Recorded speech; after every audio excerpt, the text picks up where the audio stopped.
Twitter versus Centre. Face-off 1. The Delhi police visited the Twitter office for alleged toolkit probe.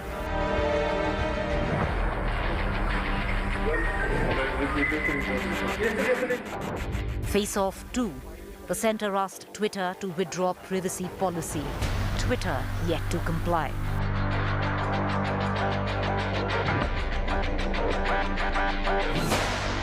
Face-off 3. Twitter yet to comply with the government policy, even post-deadline.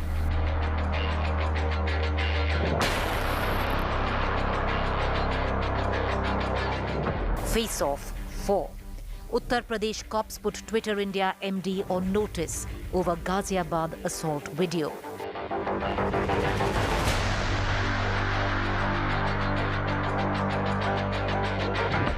Face-off 5. Twitter blocks IT Minister Ravi Shankar Prasad's account for 1 hour over Digital Act violation.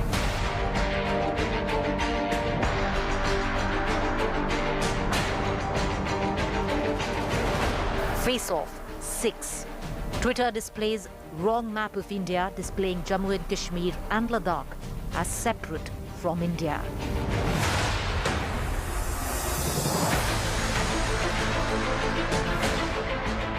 Top focus on To The Point this evening.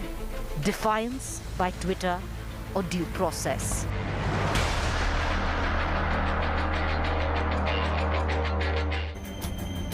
So viewers, defiance, due process or default? Which one is it? That's what we're going to be looking at in this edition of To The Point. I'm Preeti Chaudhary. But let's just put this into perspective on how Twitter India and the Indian government are on a collision course yet again. This time, the biggest flashpoint is what happened yesterday. The map of India was displayed by Twitter without Jammu and Kashmir and Ladakh as part of Indian territory. Since then, there have been multiple FIRs against Twitter India's MD. The distorted map of India on microblogging platform that angered netizens. The map on the career section of Twitter website under the header Tweet Life showed Jammu and Kashmir, including Pakistan-occupied Kashmir, as a separate country and merged Ladakh with Tibet. A first information report was registered against Twitter India Managing Director Manish Maheshwari and News Partnership Head Amrita Tripathi under Sections 505(2) of the Indian Penal Code and Section 74 of the Information Technology Act on a complaint by a Bajrang Dal leader. कि इसमें भारत के मानचित्र में जम्मू कश्मीर और लद्दाख को नहीं दर्शाया गया है। इससे उनकी भावना आहत हुई है, सभी देशवासियों की भावना आहत हुई है और यह मात्र संयोग नहीं है। उनकी इस तहरीर के आधार पर खुर्जानगर थाने में सुसंगत धाराओं में अभियोग पंजीकृत किया गया है और उचित वैधानिक कार्रवाई की जा रही है। ये जानबूझ करके ट्विटर के द्वारा देश विरोधी गतिविधि की गई है। तो इंडिया हेड अमृता त्रिपाठी और मनीष माहेश्वरी जो इसके एमडी हैं, भारत के जो एमडी हैं, उनके खिलाफ और ट्विटर के खिलाफ मुकदमा दर्ज कराया गया है। जल्द से जल्द उनकी गिरफ्तारी हो, ऐसी अपनी मांग है।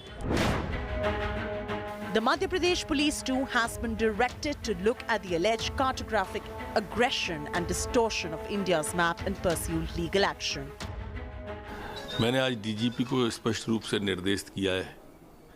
भारत सरकार ने भी इसे गंभीरता से लिया है, मध्य प्रदेश सरकार ने भी गंभीरता से लिया है कि इसके सभी पहलुओं को जांच करें और इस पर केस रजिस्टर करके एफआईआर करें। The BJP accused Twitter of repeated acts of cartographic aggression. It's not happened for the first time. But Twitter will have to answer. Why is it that it is constantly running into such controversies? Or why is it incorrectly showing India's boundaries, as also not complying with the laws of this land? Though Twitter is yet to officially react to the FIR, Amrita Tripathi, without mentioning the FIR, tweeted, and I quote, "So is this a good time to clarify my role at my day job? As good a time as any? Presently on the content partnership at Twitter in India, no special power, authority, and definitely not at the level of some you think." Union Law and IT Minister had accused Twitter of not being sensitive to India's concerns on wrong depiction of Ladakh as a part of India during the standoff in 2020. They showed Ladakh portion as a part of China in a map. It took almost a fortnight for us to persuade them to change it. A fortnight? Why? Or 10 days probably. Why? Today I'm sharing with you why. The government has also accused Twitter of following double standards on action against hateful tweets and fake news, from Red Fort attack to the Ghaziabad incident of a fight between two individuals peddled as a hate crime. In Washington, when some people invade the Capitol, you stop their Twitter account, which also involved a president at that point in time. But when the Red Fort of Delhi is invaded during the farmers' strike, Red Fort is where the Prime Minister hoists the national flag. You say it is freedom of speech? I'm asking this question, and this question should be asked. Twitter's also yet to comply with the government directive on appointment of a grievance redressal officer, nodal officer, and a compliance officer in India. Twitter on Sunday appointed California-based Jeremy Kessel as the grievance redressal officer as required under the new IT rules 2021. A nodal officer and a compliance officer are yet to be appointed, drawing criticism of deliberate defiance of Indian laws. With Nalini Sharma in Delhi, Bureau Report, India Today. All right, so there's lots happening there, but one thing is for certain, that Twitter India and the central government are on a collision course. There might be many, many new flashpoints. We're going to continue to get you that, but let's cut across to our guests. Guru Prakash Paswan, National Spokesperson, Bharatiya Janata Party, is with us. So is Jitin Jain, cyber security expert, and Divij Joshi, lawyer and tech policy expert. I want to begin, with Jitin Jain. Jitin Jain, I want to ask you to put this in perspective for our viewers. Where does the line get drawn where defiance is concerned, which is away from, say, due process, default, which with what Twitter India is saying? See, if you look at the larger picture, obviously India is attempting in last 1 year to regulate big tech like Facebook, Twitter or WhatsApp. So that is the overall picture, where there are, legislations coming in place, legislation pending with parliamentary committee like data protection bill, or you have IT rules coming in to better regulate the system. But so far as the specific issue of Twitter is concerned, you were right, Preeti, when you said that government of India and Twitter appears to be in a collision course. And there is a reason. If you look at the conduct of Twitter in last 1.5 years, they have been continuously flouting legal orders, continuously refusing to comply by the directives of the government, be it the orders issued under 69A to take down fake content, misinformation, or inflammatory content. Twitter has been repeatedly refusing to comply with those orders, sitting as a judge, jury, and executioner of, as a fake defender of free speech in India. Now the problem is the law which is passed by Parliament, which was passed in the Congress regime, empowers the government in emergency situations. Government can issue a directive to take down certain content.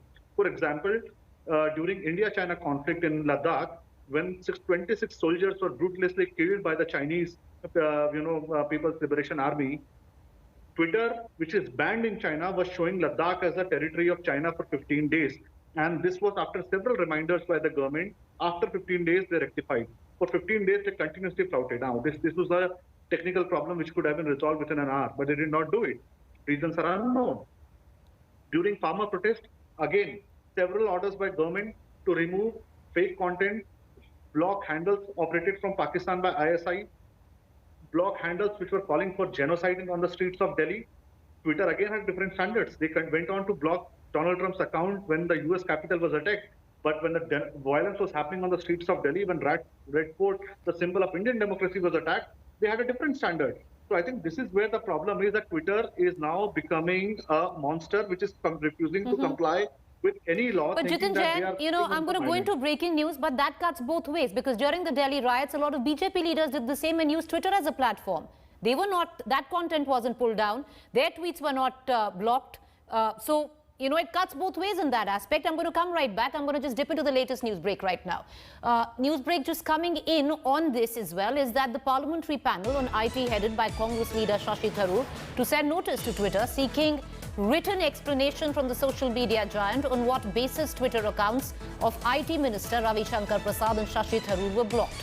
Twitter asked to explain in the next 2 days. A fair amount of explanation that the social media giant Twitter needs to offer where the government of the day is concerned. But let's cut across back to our guest right now. Guru Prakash Paswan is still with us from the Bharatiya Janata Party. So is Divij Joshi. You know, Mr. Prakash, the fact is, where do you draw that line? Do you draw that line and you say that this is open defiance by Twitter? You know, they're on a collision course. They are not going by the law of the land. Or do you look at it as due process, default, because, you know, this map could have happened earlier as well, and the timing could be off? Or the fact that Twitter says we're the champion of free speech? How do you decipher? No, Preeti, that's a very the approach of the government. Yes, we must have a sense of Mr. Prakash, can you fix your audio? Can you fix your audio? We're going to come right back to you. Your audio is breaking. Just fix. Yeah, we can hear you. Go ahead, sir. Am I audible? Yes. Great. Yeah, I'm sorry. So as far as the approach of the government of India is concerned, Preeti, we must have a sense of perspective on the timeline. The guidelines were issued 3 months ago. Twitter was given sufficient amount of time. But you cannot play with the idea of the unity and integrity of the country. When you show such a map of Jammu and Kashmir, it is a gross violation of our ethos. At the same time, it is the Vice President of India, who is a constitutional figure, who is the representative of the aspiration of India. You remove the blue tick verification on the ground that it was inactive. I was just going through a research that there are hundreds of accounts which have been inactive. The last tweet was made in 2009, but they still have the verification. You cannot earn profit here and not be accountable to the law of the land. This is our simple understanding. You cannot have different strokes for different folks. You agree to different jurisdiction. You agree to the regulation in the same jurisdiction. It is very important for us to realize that Twitter, if they want to do business here, they are most welcome here, but they must follow the Constitution of India. Every citizen of India follows the Constitution of India. So Twitter, although it is a non-state actor, but we must also keep this in mind that the regulations were brought in to empower the users. And Vicky, I'm sure you are aware that there are 90 crore users if you combine Twitter, WhatsApp, Facebook. Suppose there is a complaint of harassment, so that person is not going to approach United States of America. We need an officer here. We did not ask for the moon. We just asked for a compliance officer, a redressal officer, a nodal officer, which is a very small thing for a multi-millionaire tech giant. So I think it's very important for Twitter to fall in line and follow the Constitution of India. Mr. Prakash, with what you brought in, must follow the Constitution of the land. Well, till now, at least legally, they are not in violation of the Constitution. Having said that, I want to bring in Divij Joshi, lawyer and tech policy expert. Mr. Joshi, you know, with what we were talking about earlier, which we spoke to the cyber security expert, Mr. Jain, who's also on our show, that this, as per Mr. Jain, seems like a plan by Twitter where it is in open defiance. But when you look at it, would you reckon that something like a map could have gone down, you know, maybe the timing is off? When we talk about what happened during the farmers' agitation on 26 January at Red Fort, similarly during the Delhi riots, a lot of content which was being posted by bona fide BJP blue tick leaders was not being pulled off. Yeah, I don't agree with that. I think that, you know, first of all, I think this particular issue of the map is somewhat a non-issue in the legal sense, and it's kind of being trumped up because Twitter is now in the sidelines of the government because it's failed to toe the political line. And it's failed to censor voices that are critical of the government. And I think that's the core issue and why this issue has been coming up for the last few weeks. And of course, Twitter has taken missteps, and I'm not in any defense of the failures of accountability and transparency from the side of big tech, but the government itself has not really taken too many steps to protect online safety or prevent actual real harmful online content. Another point I'd like to make, and in this context, is that, you know, maps and national boundaries are and have always been political. They've always been contested. So to assume that there is one view of a world map that will be available everywhere as the same view of the Indian map on the internet is, you know, on the part of Indian citizens, it's naivete and it's hubris because, you know, and this has happened before. In 2014, 2009, Google was had a lot of criticism because Google Maps showed slightly different versions of the Indian map, and they rectified it. And similarly, you see that Twitter has rectified it. And this brings me to my third point, which is about what are the legal elements that you need to keep in mind here. And I think that there are two important elements here. The first, that we have, as has already been noted, we have laws to take down illegal content. So we have the Information Technology Act, as well as we can always go to a court and get illegal content taken down. That said, the laws mentioned in the FIR themselves are totally wrong. Section 74 of the IT Act has absolutely nothing to do with this issue, and nor it will be difficult to think that this is incitement to violence under Section 505. The actual law which prevents wrong depictions of the Indian map is the Criminal Law Amendment Act of 1961, which doesn't seem to be mentioned yet, not to give anyone any ideas.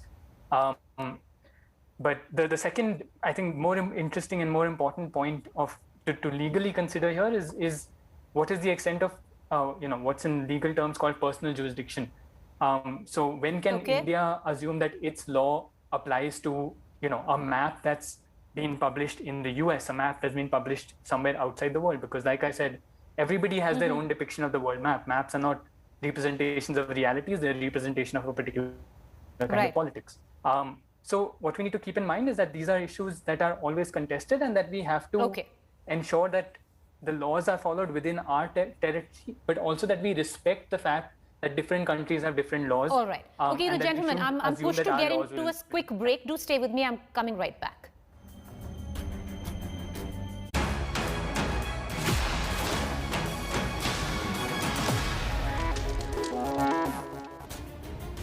Welcome back. You're watching To The Point, and we're putting the spotlight on Twitter and the central government clearly being on a collision course. I want to cut across to Mr. Guru Prakash Paswan, BJP spokesperson.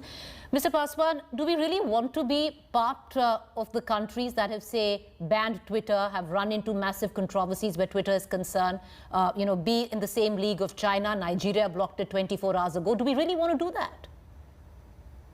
Preeti, I think that is a false equivalence. But we must understand that Twitter is a non-state actor. And like I said, Twitter cannot have different strokes for different folks. And as pointed out by the Honorable Minister for Information and Electronics and Information Technology as well, that we saw what happened in the United States. And it is clear that Twitter has a clear-cut ideological affiliation. So in the name of freedom of speech and expression, you cannot do anything you want. We just want you to be accountable. We have no problem with you to do business there, but we asked for three simple things. I'm going to reiterate that: a nodal officer, a grievance redressal officer, so that if anything happens to the 90 crore users, that is combined, I'm telling you, WhatsApp, Twitter, Facebook, it applies to everyone. So he or she must have a grievance redressal mechanism in India itself. You're not supposed to go to the United States of America for that. So we have complete respect for that. But in the name of freedom of speech and expression, you cannot go to the extent of misrepresenting our map and removing the blue tick verification of our constitutional figures as well. All right. Mr. Jain, why do you think Twitter is being selective? Look at the audacity. A foreign company tells the Indian Parliament Joint Committee that our policies are superior to your laws made by your Parliament. A company which refuses to comply with the legal orders of Indian government wants to impose a US law on Indian IT and law minister. A company which writes a letter to the Indian government saying that we want to suggest to you how to defend the free speech of Indian citizens. We want to be a partner in lawmaking process is nothing but a direct foreign interference. Mr. Joshi, why do you think Twitter is selective where India is concerned? Very quickly, sir, 10 seconds. Absolutely, but I don't think the issue is as simple as Twitter being biased against India or following US laws only. I think the issue is much more complicated. It's about the kind of structures and the incentives that govern social media platforms and how they govern our speech. All right, gentlemen, appreciate you joining us. That's all the time I have for our press. This is Rahul Kanwar.